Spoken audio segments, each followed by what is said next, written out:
ભાવનગર દરબારનો મહેલની અંદર આ બધા બેઠા છે અને લાયરો જામ્યો છે, હુક્કાની ફૂંક મળે છે અને એ પહેલું દરબારે પીવાનું, પછી 40 ગામનાને મળે, પછી 30 ગામનાને મળે, 10 ગામનાને મળે, 5 ગામનાને, પછી બેને મળ્યો છે, એમાં કેપ ચડ્યો છે.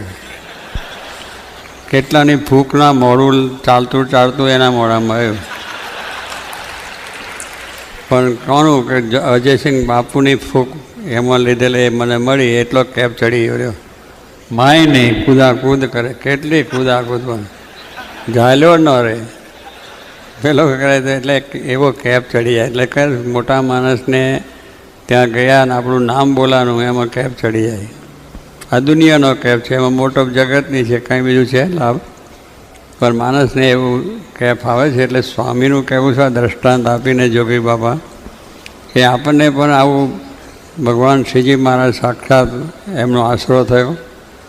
શાસ્ત્રી મહારાજ, જોગી મહારાજ જેવા ગુરુ મળ્યા તો એનો કેપ કેટલો રહેવો જોઈએ. અનંત કોટી બ્રહ્માંડના રાજા ધીરાજ પરમાત્મા શ્રીજી મહારાજ કહેવાય. એમના ધારક સંત યોગીજી મહારાજ. હવે એમને આપણને દર્શન થાય, એ આપણને આશીર્વાદ આપે, આપણે ધબ્બા આપે તો એનું કંઈ નહીં. લો, એનું મનમાં કેફ ના આવે, પણ પેલો કેફ ચડી ગયો તે ઠેઠ સુધી રહ્યો, મળતા હદી રહ્યો ને કૂદાકૂદે, કેટલાને મારે ને કેટલાને જોડે ગામની અંદર. એટલે કેફની અંદર બીજા લોકોને હેરાન કરવા લાગેલો. એટલે કેફ વસ્તુ છે, પણ સ્વાઈ કહે છે જેમ દારૂનો પણ કેફ ચડે છે, પણ કેટલો સમય, થોડા પૂરતો. એમ અફીણનો પણ ચડે છે, એમ દરેક જાતના કેફ ચડે છે. પોતા પાસે બહુ પૈસા હોય એને કેપ ચડે છે, પણ એક હોય તો જાય તો ઢીલા ઢબ જેવો ત્યાં કરોડપતિ હોય પણ કેપમાં ફરતો હોય કે મારા જેવો કોઈ નહીં.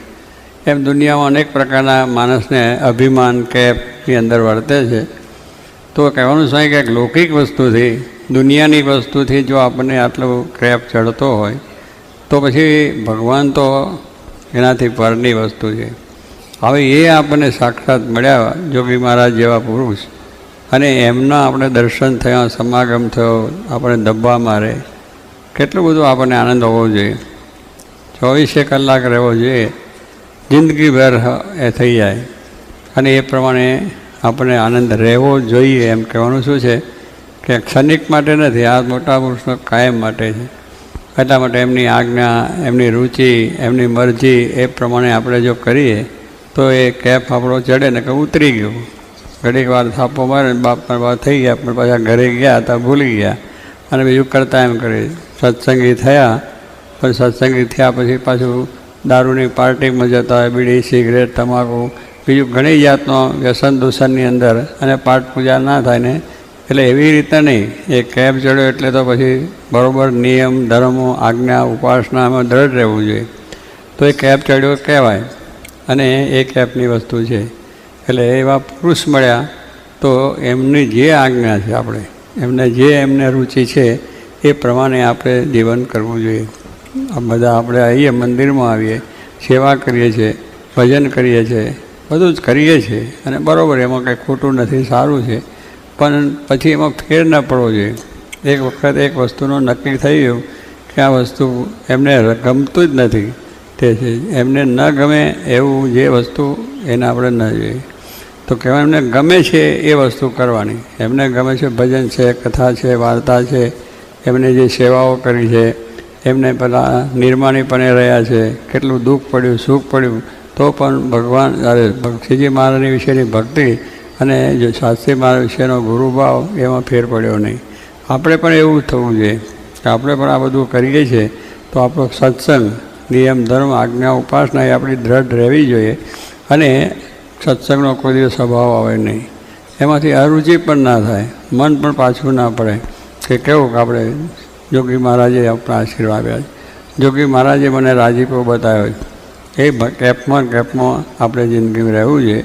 અને એવી રીતે જોગી મહારાજે આપણને બધી ઘણું સુખ બાળક યુવકોને આપ્યું છે, હરિભક્તોને પણ આપ્યું છે. અને એ પ્રમાણે એમને આ વાત કરવી છે. તો કહેવાનું છે કે એમ એમનું વચન છે, કાં તો એમને દૃષ્ટાંત આપ્યું કે બાપુનો કેપ ચડે છે આટલું કરવાનું. અરે અહીંયા આપણે અમથા બુશ સાહેબ જઈને અમથા ઊભા રહ્યા હોય ને તો ફોટો પડી ગયો, ઓહો મારો જો બતાવે બુશ સાહેબ સાથેનો ફોટો, એ જોગી બાપા સાથે ફોટા પડ્યા એનો કેપ નથી રહેતો, પછી આમ કાઢી દે છે.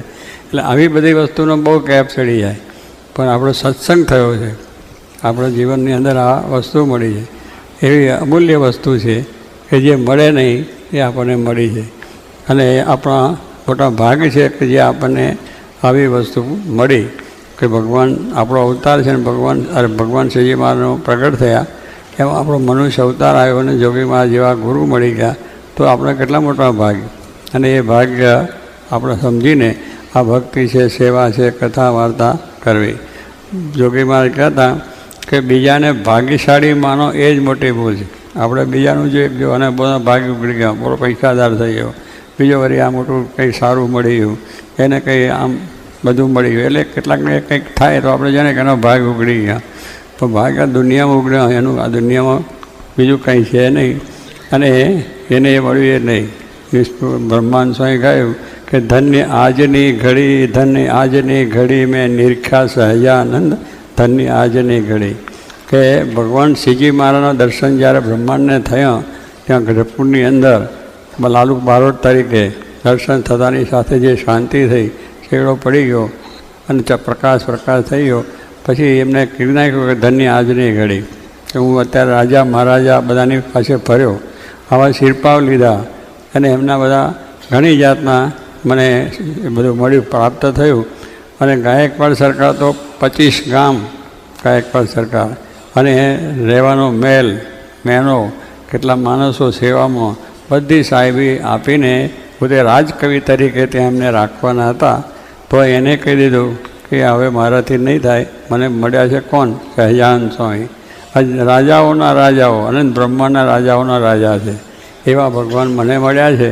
પછી મારે આ જીભે કંઈ બીજાનું ભજન થાય, બીજાના ગુણ ગવાય જ નહીં. માટે મારી ધન્ય ઘડી ક્યારે થઈ? ભગવાન મળ્યા ત્યારે. બાકી પેલા બધા હતા એ ધન્ય ઘડી નથી, નાશવંત છે, આ લોકનું છે, પછી કંઈ નથી.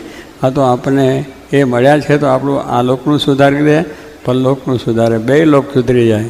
એટલે બ્રહ્માંડોએ ગાયું કે ધન્ય ઘડી આજની, કે મને આ મેં નિરખ્યા સહજાનંદ સ્વામી. નિરખ્યા એટલે અંતરમાં ઉતરી ગયા, એવી જાતનું નિરખ. આપણે તો જોઈએ છે પાછું આમ બીજું જોઈ લઈએ, ટીવી જોઈ લઈએ, ફલાણું જોઈ લઈએ, પછી ક્યાં નિરખ્યા કહેવાય?